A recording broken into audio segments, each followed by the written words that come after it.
વાત કરીએ અમરેલીના મુંજિયાસર જેવી ઘટના બનાસકાંઠાના ડીસામાં બની છે।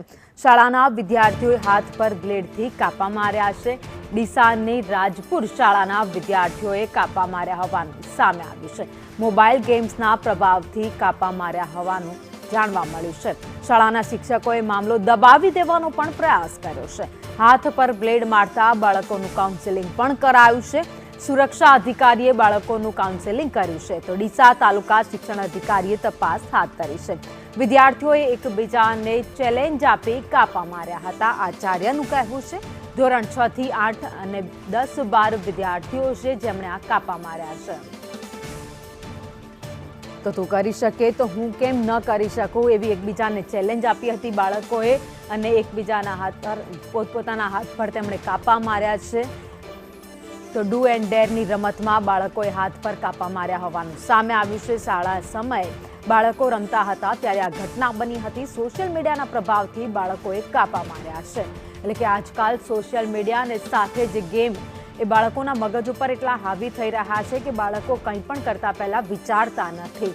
વધુ એક ઘટના સામે આવી છે જ્યાં ગેમથી પ્રભાવિત થઈને બાળકોએ પોતાના હાથ પર કાપા માર્યા છે। भाई केम आ वगाड्યું थी कि मारा मित्र साहेब मैंने एम कहूँ कि तू आવું કરી શકે કે જો મારા તાકાત છે અમે કરી શકીએ એટલે પહેલાં કેમ ના કરી શકું એટલે એને એનાથી કે એક સામાન્ય પેલા ઘસરકા એને હાથ ઉપર કર્યા। બીજા છોકરાને પૂછ્યું કે ભાઈ તે કેમ કર્યું તો એણે એમ કહ્યું સાહેબ મને મારી માની સોગન આપી હતી મારા પપ્પાની સોગન આપી એટલે મેં કર્યું। એટલે અમે જોયું કે ભાઈ આમાં વાતમાં કશું છે ને મેં થોડા બાળકોને સમજાવીને છોડી દીધું। બીજા દિવસે પેપરમાં અમે જાણ્યું કે ભાઈ બગસરાનો કિસ્સો આવ્યો ને એટલે અમે થોડા ગંભીર બન્યા કે ભાઈ અમે આપણે થોડીક જાગૃતિ લાવીએ। એટલે બાળકો માટે અમે 1098 પર ફોન કર્યો કે ભાઈ અમારા સાહેબ આવી કંઈક ઘટના બની છે અને મેં અમારા સાહેબને બી વાત કરી ટીપીઓ સાહેબને કે ભાઈ બાળકોમાં જાગૃતિ આવે વાલીઓમાં થોડી જાગૃતિ આવે અને આ કેમ બની એમાં થોડુંક સંશોધન થાય તો બાળકોમાં કંઈક નુકસાન થતું અટકી શકે। બાય ચાન્સ કદાચ 8 છોકરાની જગ્યાએ બીજા દિવસે બીજા છોકરાઓ વધારે કરે અને બધા છોકરાને નુકસાન થાય કાલ બીજી શાળાઓ નહીં કરે। એટલે અમે કાઉન્સિલિંગ માટે એમને બોલાયા કે મેં કીધું સાહેબ કે અમે તમારે ત્યાં આવશું ને એ લોકો સાહેબ અમારે ત્યાં આવ્યા એમને બાળકોને મળ્યા વાલીઓને મળ્યા સમજાયા અને એ એમની રીતેનો એમનો સાયકોલોજીકલી અભ્યાસ ચાલુ છે કે બાળકો કોઈ ગેમનો શિકાર છે કોઈ ચેલેન્જથી કર્યું છે અથવા અન્ય કોઈ કારણ છે એટલે એ એમની રીતની હાલ વસ્તુ ચાલુ છે ને એ રીતની અમારા માર્ગદર્શનો મેં કાલે એ લોકોને બોલાવ્યા હતા। હાલ અમે જોયું છે બધા જે બાળકોને આજે તો શું તે પેલા ડરી ગયેલા કાલથી છોકરાએ નથી આવ્યા આજે તમારા બાળકોની હાજરી પર પણ અસર થઈ છે। અમરેલીમાં બાળકોએ હાથ ઉપર કાપા માર્યાની ઘટના બન્યા બાદ બનાસકાંઠાના ડીસાના રાજપુર પ્રાથમિક શાળામાં પણ આવી ઘટના સામે આવી છે।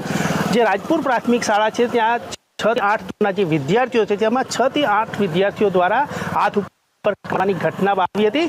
આ ઘટનાને લઈને સમગ્ર વહીવટ દોડતું થયું હતું। જિલ્લા શિક્ષણ અધિકારી સહિતની ટીમ ગઈકાલે દોડતી થઈ હતી। ત્યારબાદ કાઉન્સેલિંગ કરવામાં આવ્યું હતું કે બાળ સુરક્ષા અધિકારીઓ દ્વારા બાળકોનું કાઉન્સેલિંગ કરવામાં આવ્યું બાળકોને સૂચના પણ આપવામાં આવી હતી। ત્યારે હાલ આ ઘટનાને લઈને પોલીસ પણ અત્યારે શાળાએ પહોંચી છે અને પોલીસ દ્વારા પણ તમામ સમગ્ર મામલાની તપાસ હાથ ધરવામાં આવી છે। જોકે આ ઘટના શું બની હતી કઈ રીતે બની હતી તેની તમામ તપાસ હાલ શાળાના આચાર્યના નિવેદનના આધારે ધરવામાં આવી છે। આ ઘટના જે બની છે તેને લઈને હાલ કાઉન્સેલિંગ કરવામાં આવ્યું છે। પોલીસ પણ ઘટના સ્થળે પહોંચી છે। જિલ્લાના શિક્ષણ અધિકારીઓ પણ હાલ પહોંચ્યા છે અને સમગ્ર મામલે હાલ તપાસ હાથ ધરવામાં આવી છે।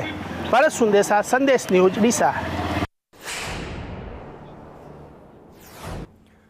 તો હવે અલગ અલગ ઘટનાના દ્રશ્યો આપ જોઈ રહ્યા છો। એક બનાસકાંઠામાં ઘટના બની હતી બીજી સૌરાષ્ટ્રમાં અમરેલીમાં ઘટના બની હતી તો ડીસામાં પણ આવી જ રીતે વિદ્યાર્થીઓએ પોતાના હાથ ઉપર કાપા માર્યા હતા તો મુંજિયાસરમાં પણ આવી જ ઘટના સામે આવી છે જ્યાં વિદ્યાર્થીઓએ ગેમ રમવાની બાબતે કે પછી એકબીજાને ચેલેન્જ આપીને હાથ ઉપર કાપા માર્યા છે।